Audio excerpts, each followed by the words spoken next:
खबर उत्तर प्रदेश से। उत्तर प्रदेश विधानसभा चुनाव के पहले फेज के लिए वोटिंग को सिर्फ 4 दिन बाकी।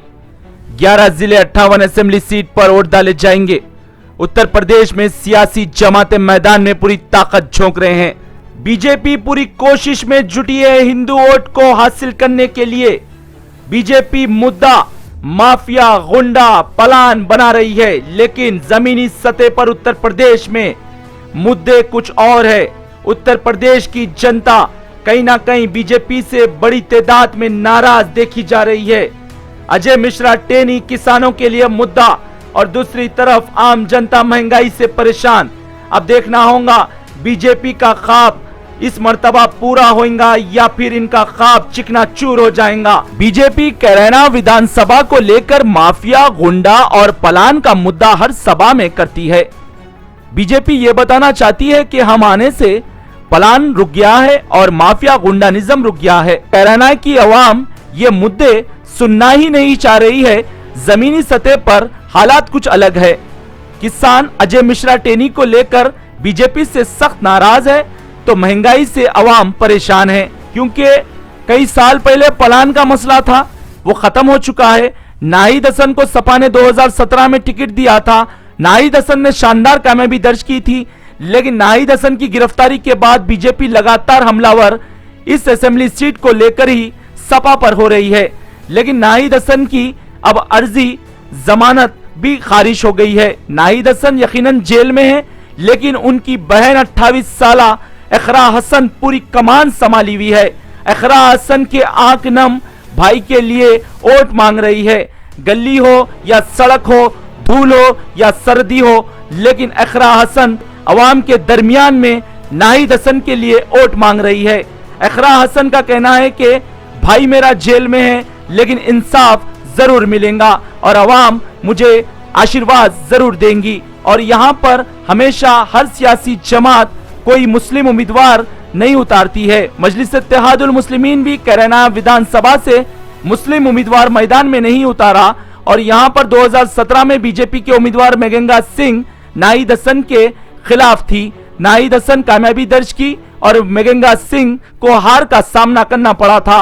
अब 2022 में भी नाहिद हसन के खिलाफ मेघेंगा सिंह को ही बीजेपी ने उम्मीदवार बनाया है, लेकिन यहाँ पर सीधा सीधा मुस्लिम वोट का फायदा नाहिद हसन को हर वक्त होता है, और इस मर्तबा भी सीधा फायदा नाहिद हसन को मिलता हुआ देखा जा रहा है।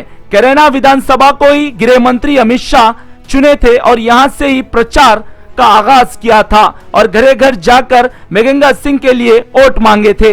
लेकिन नाहिद हसन की बहन हर गली, हर चौराहे पर प्रचार कर रही है और घरे घर जाकर वोट मांग रही है। अब नाहिद हसन की बहन का कहना है कि कैराना में पलान का मुद्दा नहीं है, लेकिन बीजेपी कैराना विधानसभा को पलान का मुद्दा बताकर बदनाम करने की कोशिश कर रही है। जनता जरूर सबक सिखाएंगी। आरएलडी और सपा का गठबंधन यहां पर परचम लहराएगा। इकरा हसन ने कहा कि जीत यकीनी है। बीजेपी हिंदू और मुस्लिम में खाई डालने की पूरी कोशिश कर रही है और कैराना विधानसभा को बदनाम कर रही है, क्योंकि मसाइल कुछ अलग है और आवाम भी बाखूबी जानती है, लेकिन झूठा प्रचार करते हुए बदनाम किया जा रहा है। इकरा हसन ने कहा कि इंसाफ ऊपर की अदालत में जरूर होगा, लेकिन मेरा भाई जेल में है और मैं अवाम के दरमियान में हूं और मुझे पूरी उम्मीद और भरोसा है कि अवाम मुझे जरूर आशीर्वाद देंगी और 10 फरवरी को नाहिद हसन के हक में जरूर अवाम वोट डालेंगी। आपको बता दें, कैराना विधानसभा का जिक्र बीजेपी के हर सियासी मंच पर होता है। हर सियासी लीडर बीजेपी का कैराना विधानसभा का जिक्र करे बगैर उनका खाना हजम नहीं होता है, ऐसा लगता है। लेकिन यहाँ पर कुछ उल्टाई है। अगर यहाँ की मिसाल दी जाए हिंदू मुसलमान भाईचारे की, तो वो गलत नहीं होंगी। इकरा हसन जो कि लंदन में लॉ की पढ़ाई मुकम्मल करने के बाद भाई के लिए प्रचार का आगाज किया, जब से ही हिंदू, मुस्लिम, सिख, ईसाई इकरा हसन के साथ खांधे को खांधा लगाकर ठहरे हैं और मोहब्बत से आशीर्वाद दे रहे हैं। हर प्रचार में इकरा हसन के हिंदू भी उतना शामिल है जितना मुस्लिम है, जितना मुस्लिम और हिंदू शामिल है उतना सिख और ईसाई है। यहाँ पर एक गुलदस्ता मोहब्बत का इकरा हसन ने तैयार किया। जिस तरह से नाहिद हसन इस गुलदस्ते को बना के रखे थे, उसी तरह से इकरा हसन भी इस गुलदस्ते को लेकर ही अवाम के दरमियान में जा रही है।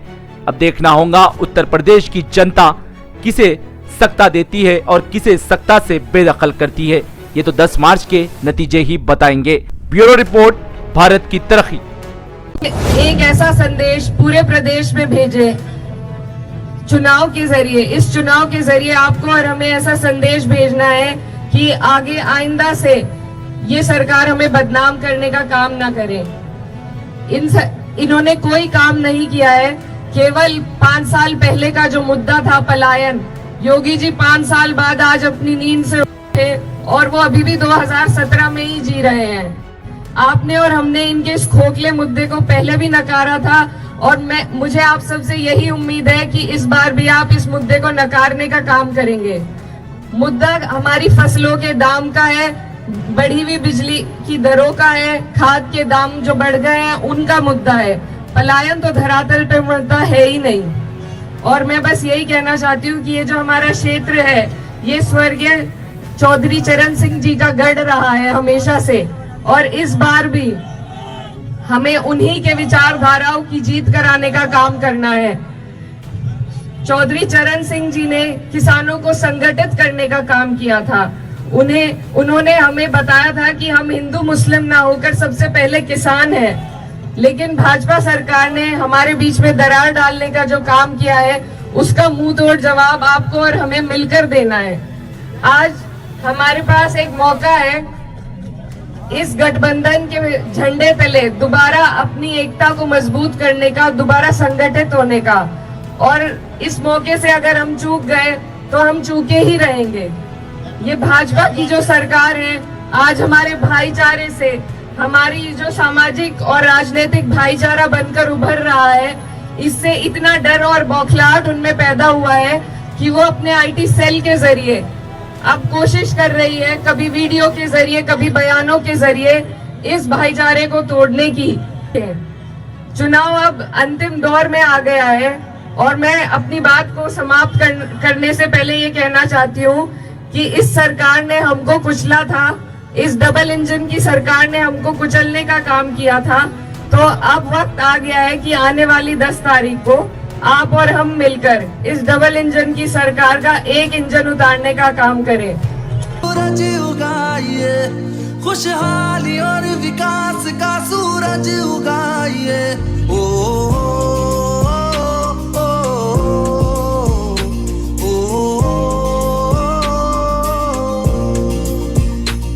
जो लोहिया ने छोड़ी विरासत तुम ही तो हो, जेपी को जिस पे नाज है वो सूरत तुम ही तो हो। अब नेताजी के काम को आगे बढ़ाइए, अब नेताजी के काम को आगे बढ़ाइए। जनता पुकारती है अखिलेश आइए, जनता पुकारती है अखिलेश आइए।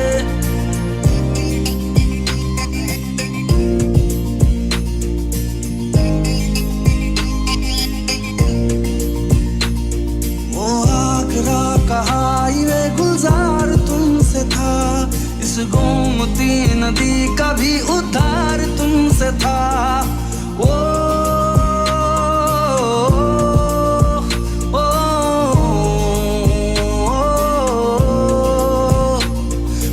आगरा का हाईवे गुलजार तुमसे था, इस गोमती नदी का भी उद्धार तुमसे था। शामें उदास है रंगी बनाइए, शामें